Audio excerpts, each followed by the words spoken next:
Shalom, shalom, chers téléspectateurs, shalom, peuple de Dieu. Alors, grande est notre joie de vous retrouver encore nombreux devant vos postes téléviseurs, devant vos écrans, afin de suivre cette émission Dunamis, à ce niveau numéro où Dieu nous a encore réunis, Dieu nous a encore permis d'être devant vous. Nous sommes vraiment joyeux, nous sommes vraiment dans la joie et nous rendons grâce à Dieu pour cela. Nous avons passé, comme vous le savez, des très bons moments dans la présence de Dieu. Cette émission qui est venue, bien sûr, pour vous bénir, transformer votre vie, rallumer encore la flamme de prière, restaurer encore l'autel de prière dans vos familles. Nous avons passé, si vous vous souvenez bien, presque 4 ou 5 numéros. Nous allons passer de très bons moments. Nous avons parlé, nous avons échangé, nous avons prié et nous bénissons aussi le Seigneur pour les différents témoignages que nous recevons déjà. Nous bénissons vraiment le Seigneur pour son œuvre dans vos vies, dans vos maisons. Alors, à ce nouveau numéro, nous allons encore passer des très bons moments encore aujourd'hui, mais il y a une particularité aujourd'hui, c'est que ce numéro est spécial. Pourquoi? Parce qu'aujourd'hui, on ne va pas prendre du temps dans le partage, mais on prendra beaucoup plus de temps dans la prière, beaucoup plus de temps dans la communion avec le Saint-Esprit. Nous allons vraiment passer du temps dans la présence de Dieu, mais comme vous le savez, c'est que je ne suis pas seul dans cette émission, je ne suis pas seul dans ces plateaux. Je le partage toujours avec mon bien-aimé, mon frère, l'homme de Dieu. Bienvenue, que je salue. Salut homme de Dieu. Comment allez-vous, homme de Dieu? Oui, ça va, Dieu fait grâce. Vous vous sentez comment? En tout cas, merveilleusement bien. Je me sens très bien. Et je bénis les Seigneurs pour tout le numéro que nous avions connu ici. Et pour tout ce que nous avions reçu comme témoignage. Et je crois que ce soir encore, le Seigneur va nous faire énormément du bien. Amen. Voilà, grande joie. Qu'est-ce que vous avez pu remarquer dans les numéros précédents? Vous avez quelque chose à dire, quelque chose que vous avez vécu? Est-ce qu'il y a eu un témoignage personnel que vous avez reçu de la part du Seigneur? Avez-vous vu la main de Dieu, ou vous avez vu la main de Dieu agir dans tout ce que vous faites, dans tout ce que vous avez demandé à Dieu durant les différents numéros précédents? En tout cas, personnellement, je dirais oui. Je dirais oui, en tout cas, j'ai béni Dieu par rapport à tout ce que moi, personnellement, j'ai vécu.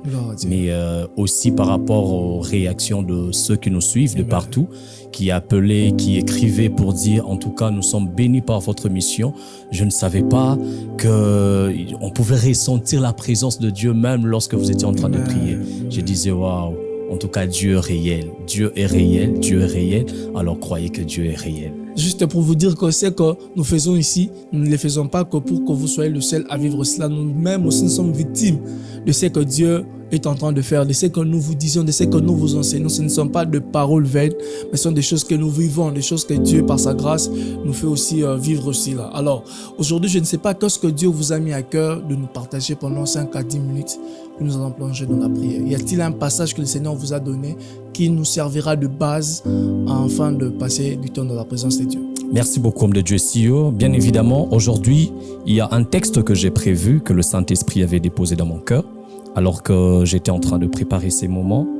Nous sommes dans le livre de Marc. On va lire le livre de Marc, chapitre 5. Amen. On va prendre le verset 35 et le verset 36. Amen. Je lis dans la version Semeur où il est écrit, pendant qu'il parlait encore, quelques personnes arrivèrent chez le chef de la synagogue pour lui dire, ta fille est morte. À quoi bon importuner encore le maître? Mais Jésus a entendu ces paroles. Il dit au chef de la synagogue, ne crains pas, crois seulement. Ne crains pas, crois seulement. Alors, aujourd'hui, le Saint-Esprit avait déposé dans mon cœur cette parole pour venir annoncer à quelqu'un, pour venir annoncer à un père, à une mère, à un jeune, que ne crains pas, crois seulement. Amen. Pourquoi croire seulement? Vous allez remarquer que dans cette histoire, c'est Jairus qui est le chef de la synagogue qui vient voir Jésus pour lui implorer, lui demander de venir guérir sa fille qui était souffrante. Alors, qu'est-ce qui se passe? En cours de chemin, alors qu'ils étaient en train de partir dans sa maison, Jésus rencontre une situation où une femme qui souffrait de la perte de sang est venue pour toucher. On connaît bien cette histoire et ce qui s'est passé. Et pendant qu'il y a eu ces manœuvres, de l'autre côté, dans la maison de Jairus, l'enfant, sa fille, a perdu la vie. Et les gens qui étaient dans la maison ont suivi Jairus là où il était pour venir lui annoncer cette mauvaise nouvelle qu'un père pouvait entendre. C'était une nouvelle qui pouvait le troubler. C'était bouleversante. Alors, qu'est-ce qui se passe? Quand Jairus l'a appris, Jésus, sachant ce qui se passe intérieurement dans chaque humain face à une situation difficile, lorsque la chose est compliquée, et Jésus connaissant les sentiments, qui était maintenant en ces moments-là dans Jairus. Et qu'est-ce que Jésus fait? Il lui dit, ne t'inquiète pas, ne crains pas, crois seulement. Pourquoi? Parce que si tu laisses cette mauvaise nouvelle que tu viens d'apprendre t'envahir, t'emporter, tu risquerais de perdre le côté du miracle que moi j'ai prévu faire. Pourquoi? Garde ta foi. C'est ce que Jésus a voulu lui dire. Garde cette même assurance, cette même confiance que tu avais lorsque tu es venu vers moi. Tu vois, cette assurance que tu avais lorsque tu es venu pour m'implorer, ne le perds pas à cause de cette nouvelle que tu viens d'apprendre. J'aimerais dire à quelqu'un, lorsque tu étais venu à Jésus ou lorsque tu étais en train de le prier, il y a une confiance qui t'avait poussé de venir chercher sa face. Tu vois cette confiance que tu avais quand tu as dit que Seigneur, je vais prier pour ce cas de dossier de travail, je vais prier pour mon mariage, je vais prier pour cette maladie. Tu vois cette confiance, cette assurance qui t'avait poussé d'implorer les Seigneurs. J'aimerais te dire, peu importe ce que tu peux recevoir comme nouvelle, peu importe ce que tes yeux physiques peuvent voir, ne perde pas cette confiance. Garde-le, maintiens-le. Cette parole que Jésus a donnée à Jairus, cela n'était pas simplement une consolation. Ce n'était pas seulement une parole d'encouragement, mais c'était bel et bien une parole qui allait révéler sa puissance. Parce que ce que Jésus a voulu lui dire est que cette foi que tu avais, si tu le maintiens, cela ne fera pas en sorte seulement que ta fille que tu avais laissée malade puisse revenir à la vie, mais tu vas témoigner la grandeur de Dieu. Puisque tu avais cru en moi, tu avais eu foi en moi. Alors crois que je ne suis pas changé. Je ne suis pas seulement celui qui guérit. Parce que quand ces gens sont venus vers Jairus pour lui dire que n'importune pas le maître, parce que ta fille est morte. En fait, dans leur raisonnement, c'était quoi? Ils étaient en train de se dire que Jésus était un guérisseur. C'est ça la connaissance qu'ils avaient à l'égard de Jésus. Voilà pourquoi Jairus est allé implorer Jésus pour lui dire, viens guérir ma fille.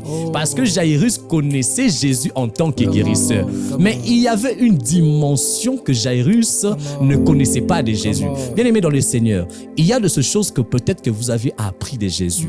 Il y a de ce côté de Jésus que vous n'aviez pas encore expérimenté. J'aimerais dire à quelqu'un, tu vois la situation là qui te fait pleurer, la situation qui t'inquiète. Peut-être on t'a dit que Jésus peut te faire grâce que si peut-être tu écrivais un CV pour aller déposer dans le travail, ou peut-être il faudrait seulement connaître quelqu'un dans une entreprise pour être branché, ou je ne sais pas moi, il faudrait seulement rencontrer un homme qui a beaucoup d'argent pour que cet homme change ta vie. Je ne sais pas qu'est-ce qu'on t'a appris concernant Jésus. Je ne sais pas quelle est l'image que tu as de Jésus. C'est ce que Jairus avait. Jairus connaissait Jésus en tant que guérisseur. Il avait qu'une partie d'information de Jésus. Je ne sais pas quelle est la partie d'information que tu as pour Jésus, mais c'est soit, peu importe la partie de l'information que tu avais, Jésus vient te le dire. Au-delà de ce que tu connais déjà, il te dit, crois seulement. Et c'est ce qu'il a dit à Jairus.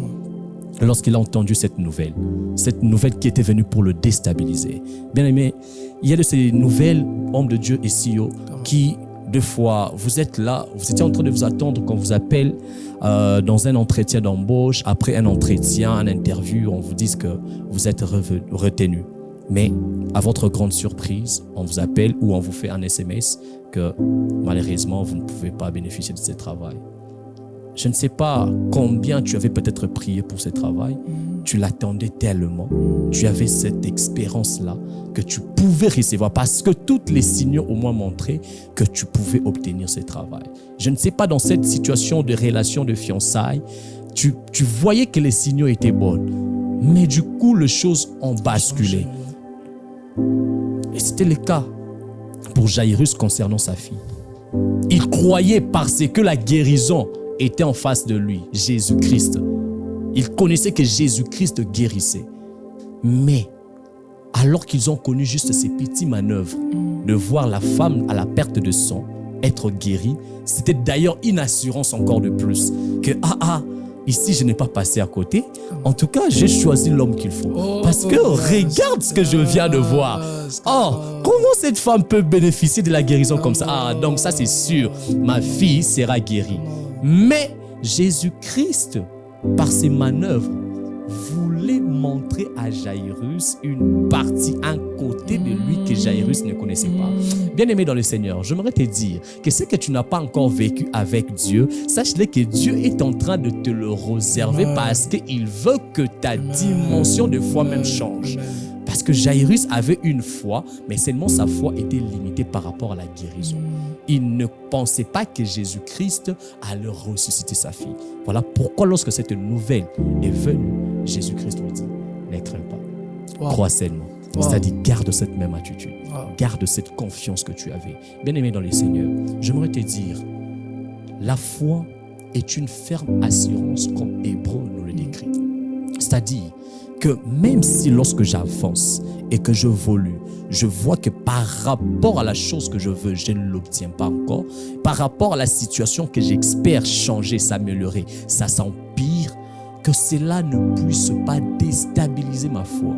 Jésus-Christ, donnant le parabole de cette femme qui allait auprès du juge unique, qu'est-ce que Jésus dit à la fin? J'aime ce que Jésus-Christ évoque. Il dit que lorsque le Fils de l'homme reviendra, trouvera-t-il la foi sur la terre? Parce que Jésus a vu loin qu'il y a de ces situations qui vont tellement s'empirer dans la vie des gens et que les gens vont perdre la foi. Les gens ne croiront plus. Aujourd'hui, plusieurs, nous allons même au devant de Dieu dans les églises, nous prions, mais cependant, on n'a plus foi. Bien-aimé dans le Seigneur, j'aimerais te dire que la vie avec le Seigneur n'est rien sans la foi. Parce que lui-même le dit, que mon juste vivra par la foi. En d'autres termes, lorsque je parle de la foi, je ne veux pas te dire que crois une simple croyance. Je ne parle pas ici d'une simple croyance, mais je suis en train de parler de cette confiance basée sur la puissance de Dieu, dans sa grandeur. Croire que le Seigneur est capable de tout et que rien ne lui est impossible. Alors, c'est cette connaissance, c'est cette assurance que Jésus a voulu apporter dans la vie de Jairus, sachant que Jairus le connaissait en tant que guérisseur. Mais ne le connaissait pas comme un homme qui ressuscite. Exactement. Ça veut dire que je comprends que la dimension ou les dimensions de Dieu sont évolutives. Plus tu marches avec lui, plus tu découvres des dimensions que tu n'avais pas avant. Ce que j'ai aimé, c'est que tu as dit, c'est tellement fort que en allant dans la maison de Jairus, il a vu Jésus guérir la femme à la perte de sang. Certainement, il s'est dit, c'est que j'ai cherché, c'est la bonne personne, c'est une bonne adresse. Exactement. Cet homme, il guérit. Je l'ai même vu guérir en ma présence. Tout à fait. Mais une fois arrivé à la maison, les cas a changé. Ce n'était plus un cas de maladie, c'était un cas de mort. Tout à fait. Ça dit que dans la marche avec le Seigneur, il arrivera des temps où tu verras Dieu faire des miracles, comme toi tu voulais. Tu verras Dieu donner du travail, comme toi tu voulais. Tu verras Dieu donner des enfants à d'autres femmes, comme toi tu voulais. Mais quand ça arrivera des moments où que ça soit vraiment ton temps pour que tu possèdes, tu auras comme l'impression que ça s'est empiré encore. Tout à fait. Donc là, il ne faudrait pas perdre, si j'ai bien compris. Il faut toujours garder sa foi. Exactement. Mais la plus grande question ici, c'est comment maintenant prier avec foi ou comment garder la foi dans la prière pendant que tout semble être chaotique, pendant que tout semble être impossible, pendant qu'au devant de nous, ce n'est pas que c'est une vision, non. On voit la réalité que ça ne marche pas. Exactement. Je n'ai pas d'enfant pendant 8 ans de mariage, je n'ai pas de travail pendant, ça fera 5 ans après l'obtention de mon diplôme, je suis alité, ça sera 8 ans maintenant. Ça dit que c'est réel, c'est une réalité que je vis. Exactement. Maintenant, comment maintenant vivre, prier maintenant avec cette foi pendant que le réalité au devant de moi montre vraiment que c'est impossible? C'est ça la grande question. Ok. Comment prier ou garder sa foi malgré la réalité que vous voyez, ça persiste. Ce que j'aimerais dire à quelqu'un ici, j'aimerais dire à un parent, j'aimerais dire à un jeune homme, à une jeune sœur qui nous suivent. En fait, le fait de garder sa foi, cela cela n'ignore pas la réalité. Comment? Avoir foi, cela ne te le dit pas que ignore la réalité. Non, je vois la réalité, elle est là, mais cependant, j'exige à mes yeux physiques de ne pas éteindre mes yeux de l'esprit. Oh yes, ça c'est fort. Comment? Parce que la foi, ce n'est pas marcher par la vue. Parce que celui qui veut marcher avec Dieu doit marcher non avec les yeux physiques, mais doit marcher avec les yeux de l'esprit. C'est-à-dire, même lorsque je vois la situation s'empirer, manqua de devenir désespéré, comme celui d'Abraham, notre père de la foi, et Sarah. La Bible déclare que Abraham a expiré contre toute espérance. C'est-à-dire, il a remarqué que son corps et le corps de sa femme Sarah étaient déjà usés. Quoique usés, Abraham a cru, il a espéré. C'est-à-dire, c'est que la Bible dit qu'il ne considéra pas que son corps était usé. Voilà, voilà. Il n'a pas considéré, mais il a cru pour dire que Dieu est capable, même lorsque je perds toutes les forces, même lorsque je me vois déjà mourante, je crois même en étant mort que le Seigneur va agir. Waouh, ça c'est fort. Donc si je comprends bien, et là on va directement prier, c'est que lorsque vous êtes face à des réalités qui vous montrent que quand tout semble impossible, quand tout semble chaotique, et que vous avez besoin de prier, mais ça devient fort. La douleur, elle est intense. Yes. Les problèmes sont devant de vous et que vous avez besoin de prier. La chose à faire, c'est d'utiliser les yeux spirituels. Exactement. C'est d'utiliser la promesse. Or, les yeux spirituels dont l'homme de Dieu a parlé, c'est les yeux de la foi. Exactement. Or, la Bible dit que la foi vient de ce qu'on entend. Et ce qu'on entend vient de la parole de Christ. C'est-à-dire que la voix vient de ce que, non de ce que l'on voit, mais de ce qu'on entend. Et ce qu'on entend vient de la parole. C'est-à-dire que c'est la parole de Christ qui vient nous donner cette foi. Exactement. Or, dans la prière aussi, on parle. Or, on ne peut parler que si on entend ou si selon les informations que nous avons. Yes. C'est-à-dire qu'il faudrait faire parler la parole de Dieu dans la prière. C'est ce qu'on va faire. C'est-à-dire qu'on va prier, mais on ne va pas prier selon les réalités. C'est ce qui fait que une femme stérile ne parlera pas de sa stérilité, mais parlera plutôt de ce que la parole dit par rapport à la stérilité. Tout à fait. Un homme malade ne parlera pas de sa maladie, mais il parlera de ce que la parole dit concernant sa maladie. Tout à fait. Donc, ignorer ou, comme vous avez dit, fermer les yeux physiques face aux réalités et exercer les yeux spirituels, afin de vivre la main de Dieu. Exactement. C'est ce qu'on va faire. Exactement. Il y a certainement quelqu'un qui est en train de vivre la main, qui vit des choses compliquées et qui veut la main de Dieu. Yes. On va prier. On va faire exactement, moi je donnerai, je crois, un seul sujet ou deux sujets. Après, l'homme de Dieu viendra encore avec un seul sujet. Puis par là, on va faire des déclarations de foi avec vous. Alors, je t'invite de prendre une très très bonne position de là où tu es. Si la bonne position pour toi, c'est être assis, mets-toi, sens-toi à l'aise. Si la bonne position pour toi, c'est être debout, sens-toi très à l'aise. Si la bonne position pour toi, c'est être à genoux, la meilleure d'ailleurs que nous aimons, c'est être à genoux. Mais comme on ne sait pas se mettre à genoux sur le plateau, on va être à genoux. Yes. Alors, on va prier, mais seulement on ne priera pas selon nous. La Bible dit, ce qu'on vient de lire, c'est que cet homme était venu voir Jésus. Il a appelé Jésus pour que Jésus vienne guérir sa fille. La première des choses qu'on va faire, c'est qu'on va appeler Jésus dans nos situations. On va appeler Jésus dans nos problèmes. On va appeler Jésus dans ce que nous vivons. Tu vas prier, tu vas dire à Dieu, Seigneur, il y a quelque chose qui me trouble. Il y a quelque chose qui me dérange. Je suis face à deux chemins. Je ne sais pas lequel prendre. Je suis face à un dilemme. Je ne sais pas comment décider, comment choisir. Je t'invite dans ma vie.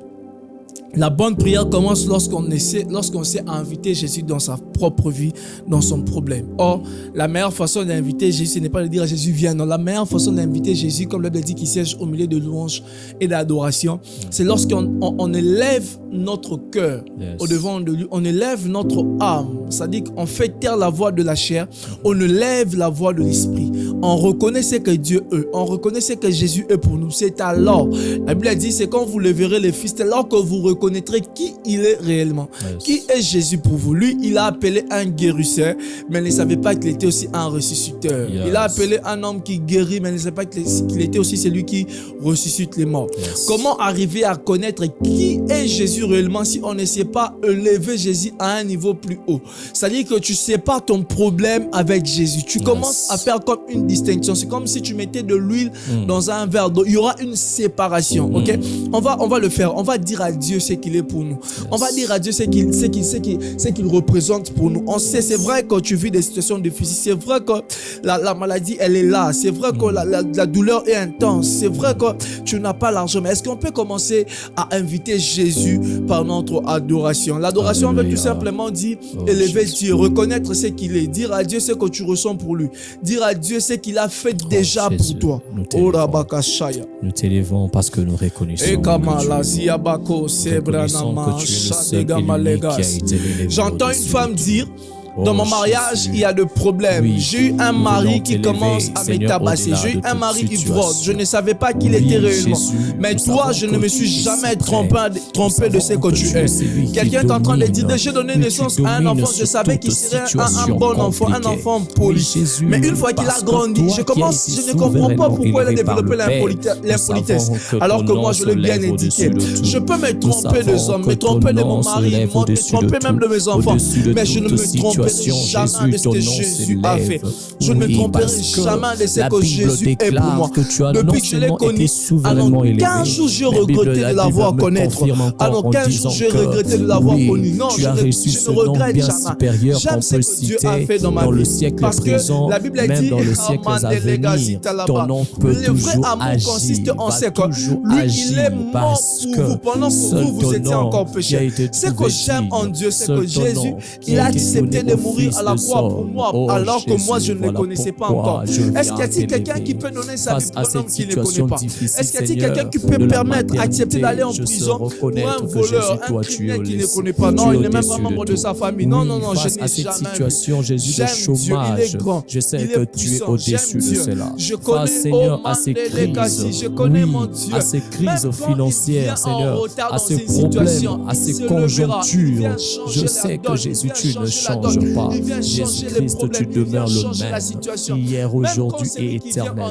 Ce que tu as fait hier, tu es capable de faire aujourd'hui et tu en feras encore demain parce Lorsqu'on a que tu ne invité changes Jésus pour pas. guérir Lazare, Alléluia, il n'est voilà pas venu. pourquoi Mais on nous sommes apprend en que train Lazare de est mort, mais il est quand même venu. Et quand il est venu, il semble qu'il est venu un peu en retard parce que Lazare était déjà enterré. C'est-à-dire qu'il y a eu des gens qui ont précédé Jésus. Il est vrai que tu as entendu des choses, des personnes qui sont venues, qui t'ont dit des choses abandonnant Dieu. Il y a les amis de Job qui sont venus en premier, ils ont parlé, de choses qui nous font mal, de choses qui nous dérangent, de choses qui nous troublent.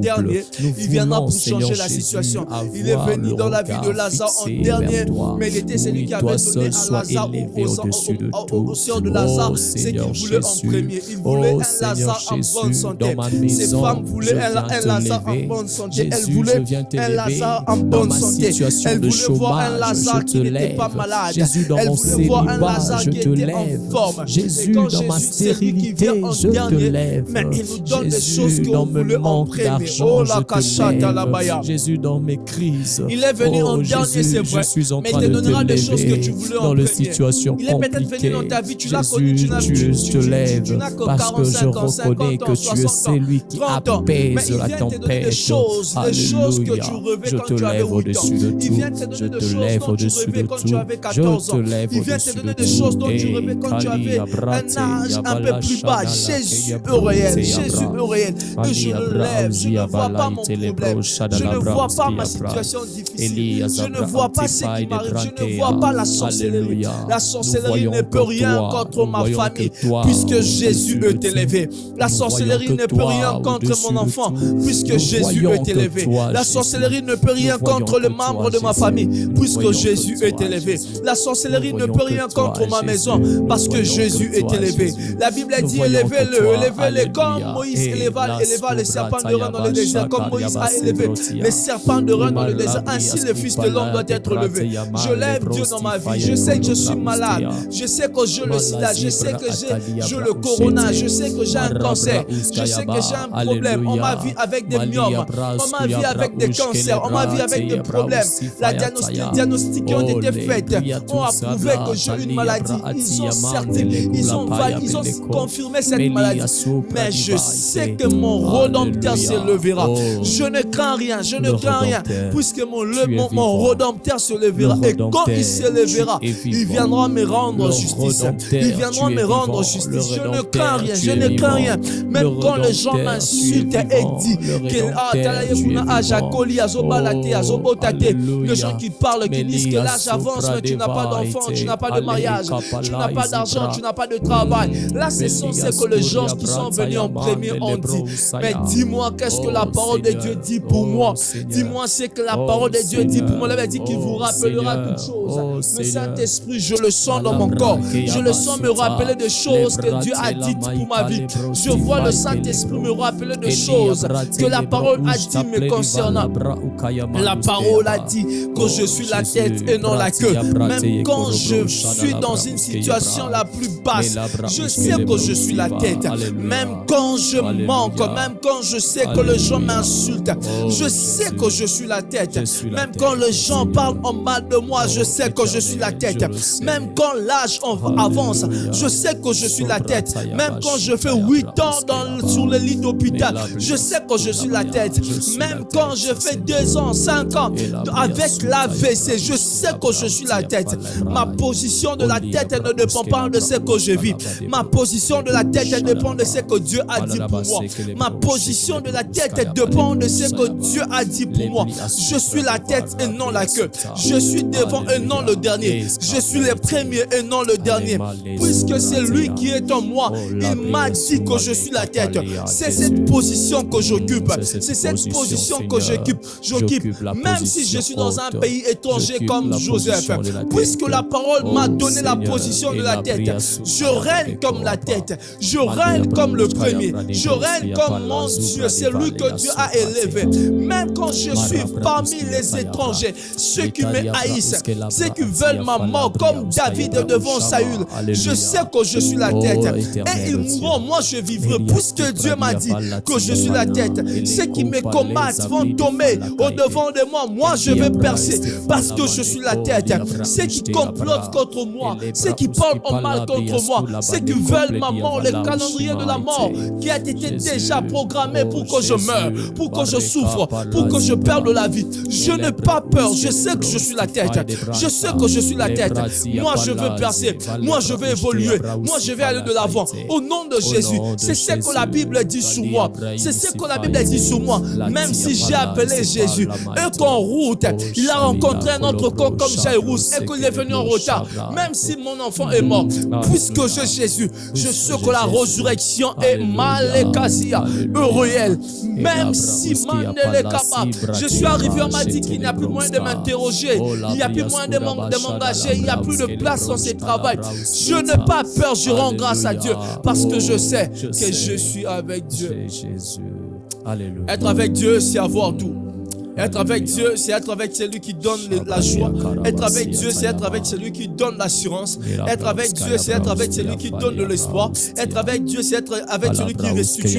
Être avec Dieu, c'est être avec celui qui sait faire percer. Être avec Dieu, c'est être avec celui qui vient, mon Dieu, restaurer le rêve de la jeunesse, de l'enfance et le rendre réel. Être avec Dieu, c'est être avec celui qui peut prendre un Lazare mort et lui donner la vie. Être avec Dieu, c'est être avec un Dieu qui peut prendre un homme courbé par la maladie et le redresser. Être avec Dieu, c'est être avec celui qui, même quand je n'ai personne pour me jeter dans l'eau, il est celui qui vient non seulement me jeter dans l'eau, mais il me donne ce que je voulais. Être avec Dieu, c'est être avec un homme qui, même lorsque dans la fête, il n'y a plus de vent, je sais qu'il est là pour transformer.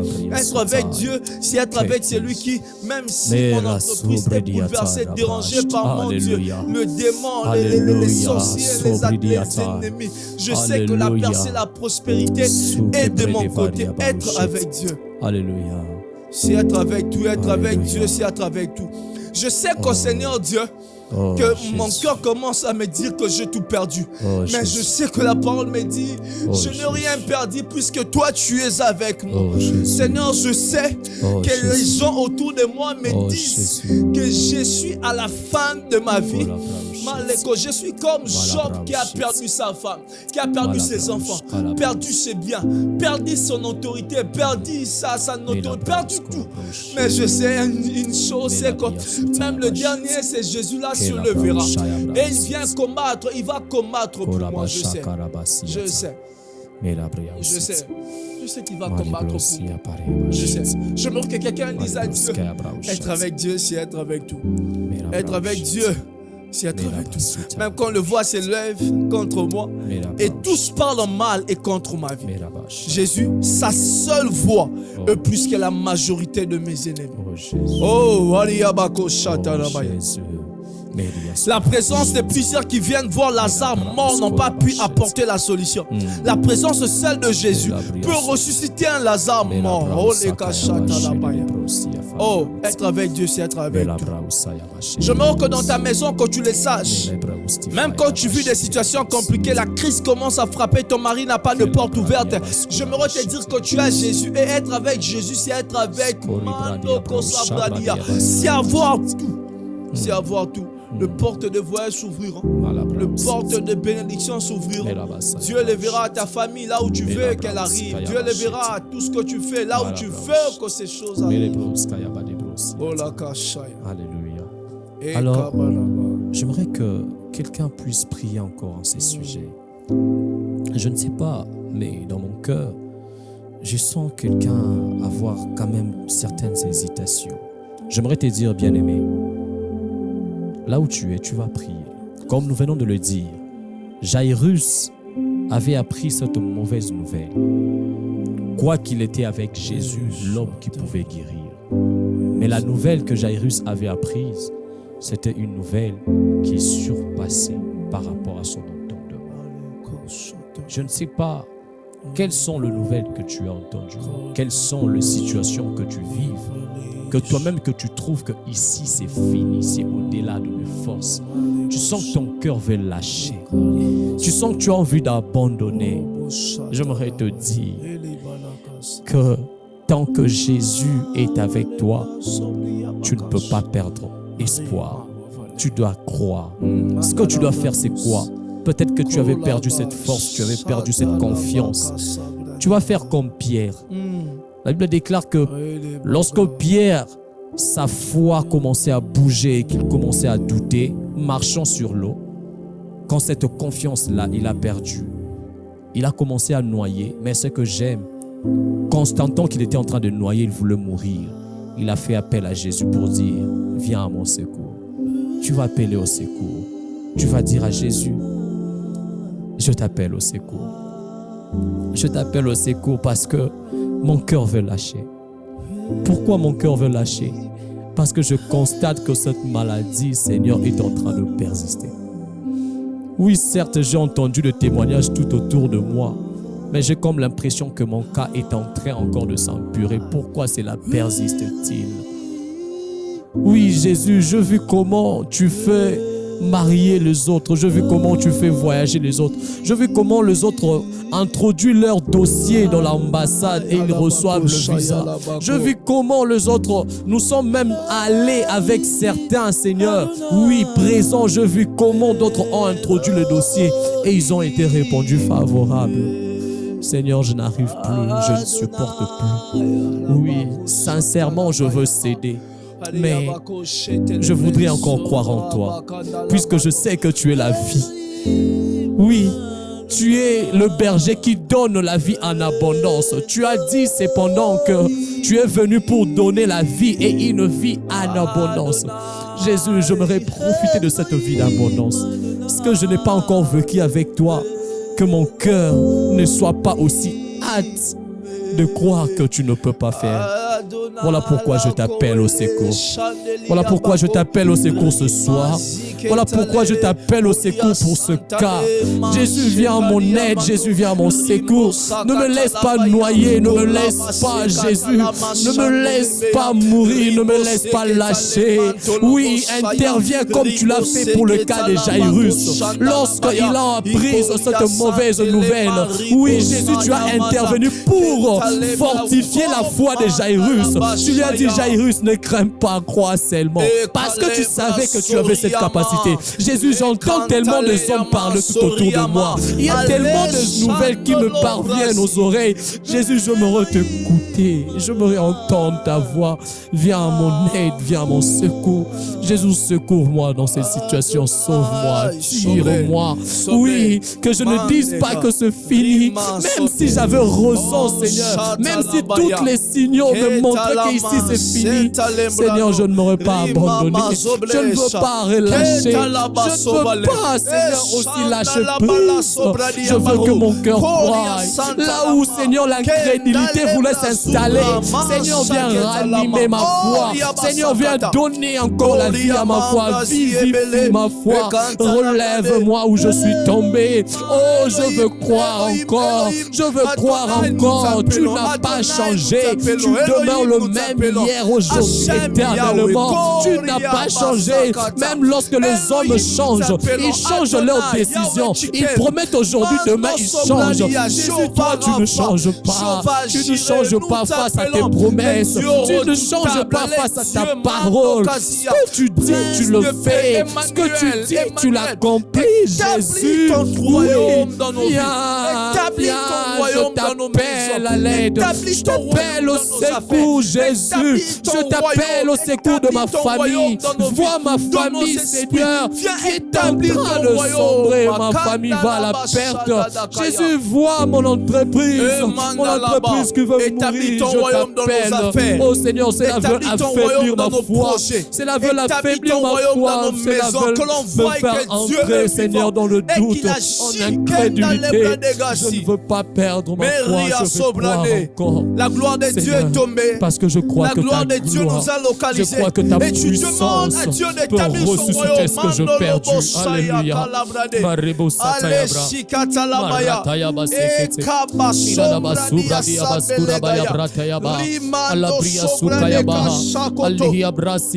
Établis ton royaume, Père. Alléluia. Établis ton Alors que règne tu dans ma fais vie. cette prière, quelque chose se passe dans ta vie. Alors que tu pries sincèrement avec tout ton cœur, quelque chose se passe dans ta vie. Le Seigneur Jésus est proche. Il est proche de cœurs brisés. Il est proche de tous ceux qui lui font appel. Oh, Jairus avait déjà le cœur brisé.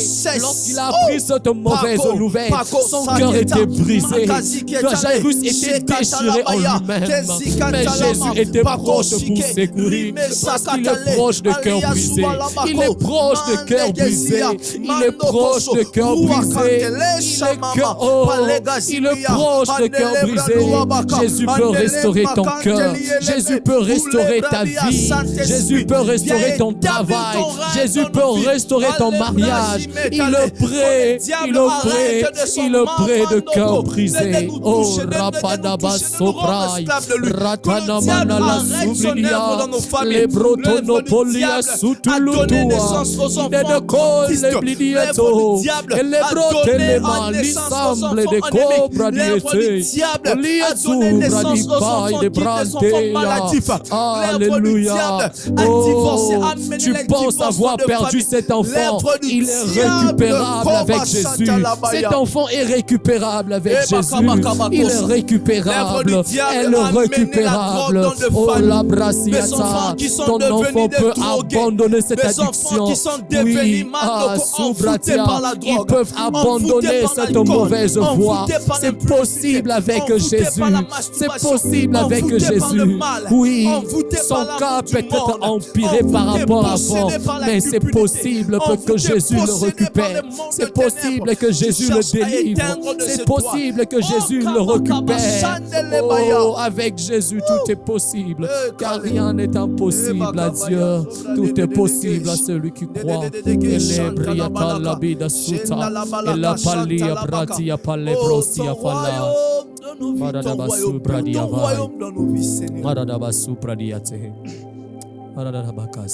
Ton royaume dans nos vies. Alléluia. Ton Oh royaume dans Jésus. nos vies. Oh Alléluia. Jésus. Père, je te lève, je t'adore, Seigneur. Alléluia. Quand tu établis ton règne dans nos vies, les règnes du diable s'arrêtent. Alléluia. Quand tu établis ton règne dans nos familles, on ne parlera plus des alcooliques. Alléluia. Quand tu établiras ton règne dans nos familles, on ne parlera plus de la drogue. Quand tu établiras ton règne dans nos familles, on ne parlera plus des impudiques et des prostituées. Alléluia. Lorsque tu établiras ton règne dans nos familles, on ne parlera plus, Seigneur, au Dieu, de la prostitution. Oh, Jésus. On ne parlera plus de la cupidité, on ne parlera plus du vol. Alléluia. Quand tu établiras ton règne dans nos familles, Seigneur, on ne parlera plus des disputes qui vont amener les divorces entre papa et maman. On ne parlera plus des enfants têtus parce que ton règne vient, amène la paix. Ton règne amène Jésus. la tranquillité. Alléluia. Ton règne amène la joie. Ton règne enlève la séparation, la division dans les familles. Et il amène, Seigneur, oh Dieu, la paix, la réconciliation, car la réconciliation est l'une de l'œuvre de Jésus. Père, je demande ton règne. Oh Seigneur. Je t'adore, je te lève dans ma famille. Je lève cet autel de prière et je mets des paroles d'adoration. Je lève cet autel de prière et je mets des autels, des sacrifices d'adoration. Les sacrifices de mes lèvres. La Bible a dit, offrez à Dieu les sacrifices de vos lèvres. Les sacrifices de mes lèvres sont des paroles d'adoration, de reconnaissance envers Dieu. Des paroles de reconnaissance envers Dieu. À chaque fois que tu te lèves et que tu dis merci à Dieu, tu es en train d'offrir à Dieu le sacrifice de tes lèvres. À chaque fois que tu te lèves le matin, tu dis merci Seigneur. Oh, toi qui es pour la levée du soleil, tu dis à Dieu merci. Il est le soleil levant. Tu dis à Dieu merci puisque lui, il est le soleil levant. Tu donnes à Dieu le sacrifice sur son autel. Je viens pour t'adorer. Je viens me prosterner. Je viens pour te dire, tu es mon Dieu, un Dieu admirable, parfaitement digne. Oh, tu es tout pour moi, Seigneur. C'est pourquoi je te lève. C'est pourquoi je t'adore. C'est pourquoi je me prosterne. C'est pourquoi, Seigneur, oh Dieu, je te lève. Aucun homme ne saurait dire combien, Seigneur, est le prix que tu as payé à la croix pour nous. Aucun homme, Seigneur, oh Dieu, puisque le prix est tellement grand et tellement glorieux que personne ne pourra payer. Tu nous as donné ça, offert cela gratuitement. Ainsi tu as dit ce que vous avez reçu gratuitement. Donnez-le gratuitement. Qu'est-ce que nous avons reçu gratuitement? C'est la vie, Seigneur. Payé par le sang de Jésus sur la croix, Dieu. Je crois en cette famille qui est restaurée. Alléluia. Je crois en ce couple qui est restauré. Je crois en ce couple qui bientôt reçoit son enfant. Je crois en ce travail que Dieu te donne. Je crois, Seigneur. Je crois en cette nouvelle identité que Dieu te donne, toi qui me suis. Je vois quelqu'un qui nous regarde encore à la télé. Je me rends que tu donnes ta vie à Jésus.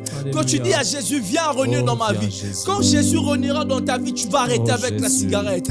Quand Jésus reviendra dans ta vie, tu vas arrêter avec la drogue. Quand Jésus reviendra dans ta vie, tu vas arrêter avec la prostitution. Je vois une jeune fille dire, mais comment arrêterai-je avec cette vie? Je n'arrive plus à vivre avec ça. Tu ne sauras jamais arrêter, puisque ce n'est pas toi qui as vaincu le monde. Ce n'est pas toi qui as vaincu le péché. C'est Jésus qui a vaincu le péché. Tu as besoin de Jésus pour que cette vie-là de péché s'arrête, pour que la racine du péché s'arrête, pour que Dieu te donne une nouvelle nature, pour que Dieu te donne une nouvelle sémence, la sémence de la vie, la sémence qui a été corrompue dans le jardin par le diable. Il te donne une nouvelle sémence, la sémence de la vie. Reçois Jésus dans ta vie. Appelle Dieu dans ta vie. Dis à Jésus, je te reconnais comme mon Seigneur et mon Sauveur. Je te reconnais, je te donne ma vie. Toi et le Père et le Saint-Esprit, venez habiter dans ma vie. Je veux une nouvelle vie avec vous. Je veux une nouvelle histoire avec vous. Ainsi Dieu vient établir son règne dans ta vie. Que cela soit fait. Et Dieu établit son règne dans ta vie. Et tu es devenu une nouvelle créature. Le règne de Dieu vient dans ta vie. Le démon ne peut plus te toucher. Je suis en train de prier pour que celui qui fait des cauchemars, qui subit des oppressions sataniques, donne ta vie à Jésus et ces oppressions s'arrêteront au nom de Jésus-Christ. Ah Dieu, nous les rendons grâce. Nous les bénissons. Merci Adonai. Nous les rendons grâce. Merci Jésus.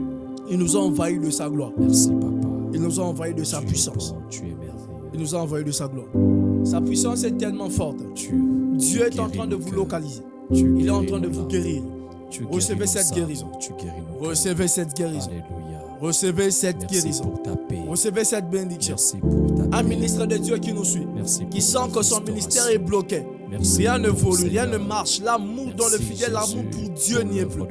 Oh, la restauration de Dieu dans ton ministère, la restauration de Dieu dans tout ce que tu fais.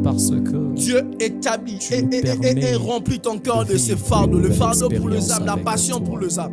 Merci Papa. Oh Père, merci pour son œuvre. Dans notre cœur. Merci pour ta grâce. Merci pour ton feu. Alors que l'homme de Dieu va faire une prière de clôture. Alléluia. Nous allons clôturer par Oh, toi le maître de temps et de circonstances, tu l'as ainsi approuvé dans la vie de Jairus, que exactement que tu en étais maître. Alors que pour Jairus, après avoir fait appel à toi, sachant que tu étais guérisseur, en prenant cette mauvaise nouvelle en chemin, tu lui as fait preuve que tu étais maître de temps et de circonstances. Oui, tu lui as dit crois seulement et ta fille va revenir à la vie. Ainsi, Seigneur, tu l'as aussi approuvé Oui, tu l'as ainsi manifesté. Tu as ramené à la vie la fille de Jairus qui était morte. Oh Seigneur, je crois que ce soir, je crois que tu es en train de ramener à la vie, Seigneur. Oui, tout ce qui était mort dans la vie de cette famille, dans la vie de cette dame, dans la vie de ce monsieur, dans la vie de ce jeune homme. Merci Seigneur parce que tu es en train de restaurer un couple. Tu es en train de donner la vie à un couple qui était déjà mourant. Oh Éternel, merci parce que tu es en train de restaurer un foyer qui était brisé, divisé. Merci Seigneur parce que tu es en train de redonner l'espoir dans le cœur, oui, de cette maman, de ce papa, de ce bien-aimé, cet espoir qui était déjà en partie envolé, oui Seigneur, qui s'était déjà noyé. Tu es en train de le ressusciter, tu es en train de donner vie. Oui, merci parce que tu es en train de renouveler l'intelligence, oui, de cette personne qui pensait que tu étais limité à une certaine dimension. Merci parce que tu le fais. Merci de le faire dans la vie de cette famille. Merci de bénir cette maman. Merci de bénir ses papas. Merci de bénir ce jeune homme, ces jeunes sœurs qui nous suivent en ces moments. Merci de tendre ta main et de nous faire du bien en ces moments. En ton nom, nous avions ainsi prié et reçu avec foi et action de grâce, nous disons. Amen. Amen. Amen. On peut acclamer le Seigneur. Acclame le Seigneur de là où tu Gloire es. à Jésus. Acclame le Seigneur. Dieu est très bon. Dieu Yes. est merveilleux. Vous avez vu comment nous avons prié, sa gloire nous a localisés. Amen. Sa présence nous a fait énormément du bien. Yes. Alors, s'il y a quelque chose que nous devons vous dire, c'est que l'autel de la prière a été restauré dans votre famille. Amen. L'autel de la prière a été restauré dans vos vies. Ce qu'il faudra faire, la Bible dit que offrez à Dieu les sacrifices de vos lèvres. Yes. Les sacrifices de lèvres, ce n'est que la reconnaissance envers Dieu. Le matin, mettez des offrandes, mettez des sacrifices sur un autel. L'autel est autel parce qu'il y a des sacrifices dessus. Amen. Or, ce que nous devons offrir, ce n'est pas prendre un animal, tu le tues, non. C'est offrir à Dieu de la reconnaissance. Dire à Dieu, merci pour la journée, merci pour la vie, merci pour l'exaucement. Et nous attendons vos témoignages. Écrivez-nous dans le numéro qui est juste en bas de vos écrans. Écrivez-nous, dites-nous ce que Dieu a fait avec vous. Ne retenez pas un témoignage. Ton témoignage peut être un sujet de prière pour quelqu'un d'autre. Ton témoignage peut aller déclencher un autre témoignage dans la vie d'une autre personne. Yes. Ne retenez pas cela. Écrivez-nous. Dites-nous ce que vous avez ressenti pendant la prière. Dites-nous ce que vous avez remarqué après la prière. Dites-nous ce que vous avez vécu dans la semaine. Et dites-nous aussi vos problèmes pour que nous puissions en faire nos sujets de prière. Vous avez un problème, vous avez besoin de voir la main de Dieu. N'hésitez pas à nous envoyer vos sujets de prière, afin que nous, dans notre intimité, dans notre moment de prière, de préparation, que nous puissions aussi prier pour ça. Vous remarquerez dans le numéro qui viendra après, nous serons en train de même de numérer certains sujets. Nous allons les prendre dans le message que vous allez nous envoyer. Des sujets particuliers de messages que nous allons recevoir, bien sûr. Nous prierons pour ça. Des cas particuliers que vous allez vous-même nous écrire. On priera pour ça. N'hésitez pas à le faire. Et vous avez besoin d'un moment de prière, n'hésitez pas à nous appeler. Nous avons toute une équipe de prière qui ne s'occupe que de la prière. Un homme qui est là que pour vos sujets de prière, qui peut aussi avoir des moments de prière avec vous. Mais seulement, ne demandez pas de moments de prière tardivement, que ça ne soit pas vraiment la nuit, mais que ce soit dans 2 heures. Vous serez bien sûr programmé. Quand vous envoyez votre sujet de prière et un besoin de prière, vous serez programmé après. On priera pour vous dans l'émission et même après l'émission. Sinon, nous sommes bénis de passer du temps dans la présence de Dieu, homme de Dieu. Est-ce que Dieu vous a fait du bien? Vous avez remarqué la gloire de Dieu? Vous avez senti la puissance de Dieu dans J'ai senti sa gloire et sa Amen. puissance, Amen. la paix intérieure. Alléluia. Je l'ai Alléluia. ressenti. Dieu est bon. merveilleux. Alors, nous vous donnons rendez-vous au prochain numéro. Que Dieu vous bénisse. Soyez Dunamis, c'est votre mission de prière. Yes. Bye.